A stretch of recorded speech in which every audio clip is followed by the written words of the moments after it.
ভাই, thoughts of বিল্লাহ যে একটা বই লিখছে যার দাম ১,০০০ টাকা, সেই বই নিয়ে আপনার মতামত কি?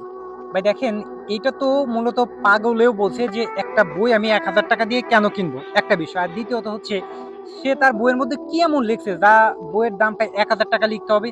যেমন আমরা একজন মুসলমান মুসলমান হিসেবে আমরা যদি একটা পবিত্র কোরআন শরীফ কিনতে যাই, তাহলে সেই কোরআন শরীফের দাম কিনতে হবে সর্বোচ্চ ৫০০ টাকা, ৩০০ টাকা, ৩৫০ টাকা, ৫০০ টাকা। তাহলে মানে বাঙালি কতটা নির্বোধ আর কতটা পাগল হইলে ওর থটস অফ বিল্লালের বইগুলা সে মাত্র মানে কি বলবো, ওই বইটা লিখতে মনে হয় আপনার ১০০ টাকাও খরচ হয় নাই।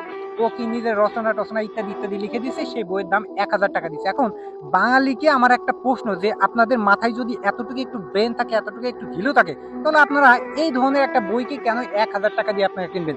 আমার মতে এই বইটা তো আরো বয়কট করা উচিত। এই বইয়ের মধ্যে কি আছে?